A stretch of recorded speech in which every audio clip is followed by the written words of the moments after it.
तरीके से bank collapse हुए यहां पर, उस हिसाब से सरकार की भी कहीं ना कहीं वो कहते हैं अंदर से हालत खराब है। तो मुझे भी नहीं लगता कि सरकार यहां पर 50 बेसिस करेगी इंटरेस्ट रेट को। मुझे भी जो पूरा लगता है वो वही है कि 0.25 बेसिस ही रहना चाहिए और इतना ही होना चाहिए। अगर इतना आएगा तो मार्केट पर आपको पॉजिटिव इंपैक्ट भी नजर आएगा। लेकिन यहां पर मार्केट वोलाटाइल बहुत रहेगी, आप ये ध्यान रखिएगा। देखिए आपका रिजल्ट तो जो आना है एफओएमसी मीटिंग का, वो तो 11:30 बजे के बाद ही आएगा भाई। 11:30 से और 12 के बीच में आपको कभी भी न्यूज मिल सकती है कि क्या आया। लेकिन आपकी जो मार्केट की उतार चढ़ाव जो है ना, वो उससे पहले ही आपको देखने को मिल जाएंगे, क्योंकि बहुत से लोग होते अंदर से ही कुछ ना कुछ निकाल लेते हैं। तो जो भाई ये बड़े बड़े खिलाड़ियों का काम है, अगर उन्हें कहीं से भी जरा सी भी भनक लग जाती है तो मार्केट तुरंत ऊपर जाएगा। अगर 25 आया तो, और 50 आया तो वहां से यू टर्न मार के नीचे को भी आ सकता है। तो यहां पर आपको सिर्फ थोड़ा सा वेट एंड वॉच वाली स्थिति में रहना है कि अभी आप इंतजार कीजिए। और उसके बाद जो पावेल की एक स्पीच और होगी ना, उसको जरूर सुनिएगा, क्योंकि वो पावेल साहब कई बार कुछ उल्टा ही बोल देते हैं। यानी इधर पॉजिटिव चीज आती है और वो कुछ ना कुछ उल्टा सुनाने लग जाते हैं, तो वहां भी मार्केट का रिएक्शन कुछ अलग ही होता है। तो थोड़ा सा आप इसका वेट कीजिए। और आज रात को 11:30 बजे इसके बाद आपको जरूर इंटरेस्ट रेट का मालूम पड़ जाएगा कि क्या होने वाला है। तब तक मार्केट बिल्कुल ऐसे ही जैसे अभी साइडवेज चल रही है, यानी कि बीटीसी अभी आपका $28,250 के आसपास ट्रेड कर रहा है और यही रेंज चल रही है। आप ये मान लीजिए सुबह से थोड़ा ऊपर थोड़ा नीचे, लेकिन यही साइडवेज। तो इंतजार किसका है? एफओएमसी मीटिंग का। तो वेट एंड वॉच, जब बीटीसी इंतजार कर रहा है तो हम भी कर सकते हैं, लेकिन यहां उड़ता तीर पकड़ने की कोई जरूरत नहीं है। वो कहीं ना कहीं फिर आपकी अपनी ज्यादा होशियारी कई बार आपको ले भी डूबेगी। तो आप यहां पर थोड़ा सा अलर्ट रहिए।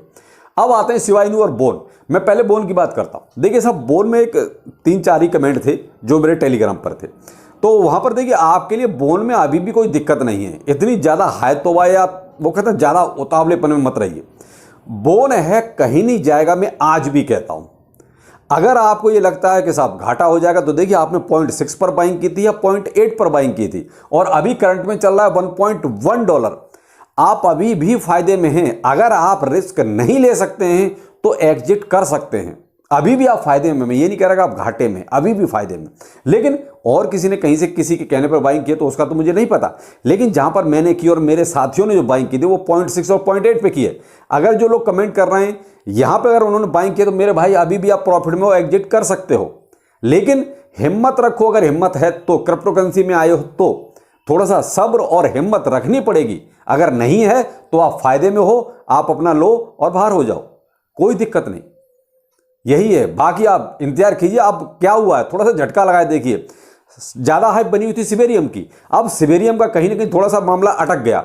अटक क्या गया, अब जो आएगा ताबड़तोड़ तरीके से आएगा। जब भी आएगा आप देख लेना, क्योंकि अब फुल प्रूफ आएगा और ताबड़तोड़ तरीके से आएगा। जो भी आएगा टाइम लगेगा, क्योंकि अब वो वाली गलती वो भी नहीं करेंगे, क्योंकि उनको भी पता है कि हमारी चोरी पकड़ी गई है।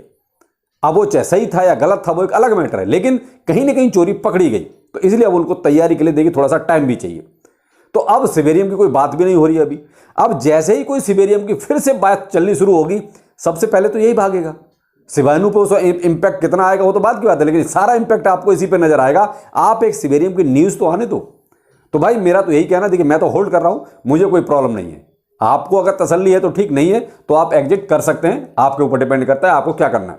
शिवाइनू में जो अपडेट हुआ वो ये हुआ है कि एक जापान का एक्सचेंज है बिटफ्लायर।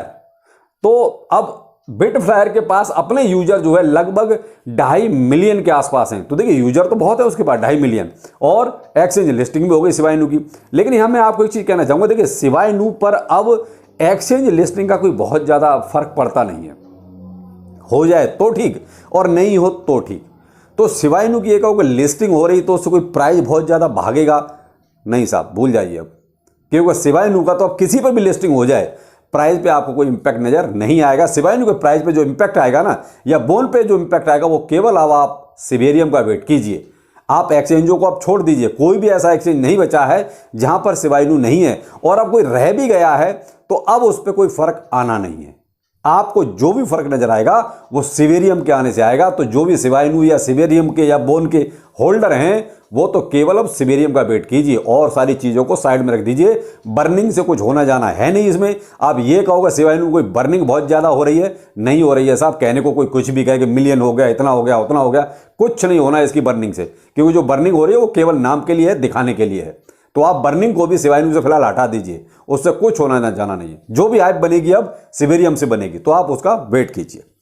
बिटगट साहब, इनकी भी एक 2-3 महीने से टीयर 1 एक्सचेंज, क्योंकि हम लोगों ने ज़्यादा कुछ प्रेशर डाला तो इनको घोषणा तो करनी पड़ गई। अब फिर से इनका कमेंट आया अभी 5-6 घंटे पहले, क्योंकि जब मैं गाड़ी में ही था तो मैंने देखा वहाँ, तो देख रहा था, तो इन्होंने फिर से उनका आया कि भाई अब बहुत जल्दी आपकी एक्सचेंज लिस्टिंग आने वाली है, और ये भी घोषणा कर चुके हैं कि भाई इसी महीने में इनको करनी है। अब ये 20 से देख लीजिए जो भी बनता है। अब मैं क्या इसमें गैस करूँ, इसमें गैस ही करना है। अब ये क्या लेके आते हैं, 20 से शुरुआत होती है, तो 20 से 2 ही 3 नाम हैं गिनती के, तो उन्हीं में से कोई सा एक होगा। अब कौन सा होगा ये तो देखिए सब लिस्टिंग होगी तभी पता चलेगा, अभी किसी का नाम लेना ठीक नहीं है। लेकिन एक हाइप जरूर यहां से हल्की फुल्की बन सकती है। अब ये भी किसी का इंतजार कर रहे हैं FOMC मीटिंग का। ये घोषणा तो कर देते, लेकिन इनको भी इंतजार था मार्केट के मूवमेंट का। तो FOMC की मीटिंग का रिजल्ट आते ही मार्केट का मूवमेंट आपको थोड़ा सा क्लियर हो जाएगा। उसके बाद देखना 2 दिन के बाद इनकी भी लिस्टिंग की घोषणा हो जाएगी, तो बहुत जल्दी आपको ये चीज़ दिखाई दे सकती है। तो आप उस चीज़ का वेट करें। आपको लगता है कि प्राइस हल्का सा ऊपर जा रहा है, आपको प्रॉफिट होता है तो प्रॉफिट लीजिए, एग्जिट हो जाइए, क्योंकि उसके बाद प्राइस फिर एक अपने लेवल में एज यूजुअल जो लेवल है इसका वहाँ पर आएगा।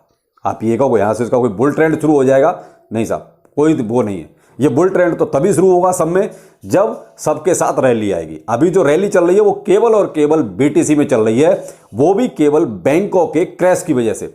अगर बैंकों में ये क्रैश नहीं आता तो BTC में भी आपको जो अभी बढ़त नजर आ रही है वो बिल्कुल नहीं आती। लेकिन क्या है कि कहीं ना कहीं BTC को इसका फायदा मिल गया, तो ठीक है, अच्छी बात है, हमारी मार्केट के लिए फायदा हुआ, मार्केट कैप बढ़ रहा है और कहीं ना कहीं पॉजिटिविटी मार्केट में अच्छी है। फियर एंड ग्रीड इंडेक्स अभी भी जो है 62 के लेवल पे है, तो ये बहुत अच्छी बात है। तो कहीं ना कहीं पॉजिटिविटी है, देखते हैं क्या होता है। लेकिन आप यहाँ पर भी थोड़ा सा वेट कीजिए, और जिसके पास है वो तो होल्ड है ही। हमारी इसमें भी अच्छी खासी बाइंग पहले से पड़ी हुई है, तो हमें उसके बारे में ज़्यादा सोचने की जरूरत है नहीं। XRP में क्या करना चाहिए सर? देखिए साहब, XRP में अगर सही पूछो, मेरी कोई होल्डिंग नहीं है, मैंने इसमें एक भी पैसा नहीं लगा रखा है। अब जिसने लगा रखा है वो आप अपने हिसाब से सोचिए। लेकिन मैं इसमें एक चीज बताऊं, मेरा जो हमेशा से डाउट रहा इसका, वो था इसके ऊपर जो केस चल रहे हैं, यानी कि लॉ सूट जो अमेरिका में चल रहे हैं, उसकी वजह से मैंने इसमें कोई भी पैसा इन्वेस्ट नहीं किया और कभी नहीं किया। और ना ही मैंने इसमें जो है प्रॉफिट के लिए भी कभी इसमें इन्वेस्टमेंट किया, मैंने इसमें प्रॉफिट भी कभी नहीं लिया। तो मेरे पोर्टफोलियो में कभी नहीं रहा, दोनों में से किसी में भी, ना लॉन्ग टाइम में और ना ही शॉर्ट टाइम में, इसमें मेरा कभी कोई ना इन्वेस्टमेंट था ना कभी इंटरेस्ट था। मैं आपको ये जरूर कहना चाहूंगा, देखिए प्रोजेक्ट अच्छा है, लेकिन इसके साथ जो ये रिपल का जो केस का जो झंझट हमेशा चलता रहता ना, XRP ठीक, लेकिन इसका जो पार्टनर है ना रिपल, वो सबसे ज्यादा बदमाश, सारी भसोड़ी वही है। क्योंकि वो एक फाइनेंशियल इंस्टीट्यूट है, फाइनेंशियल संस्था है, जो कहीं ना कहीं हमेशा किसी न किसी चक्कर में फंसी रहती है।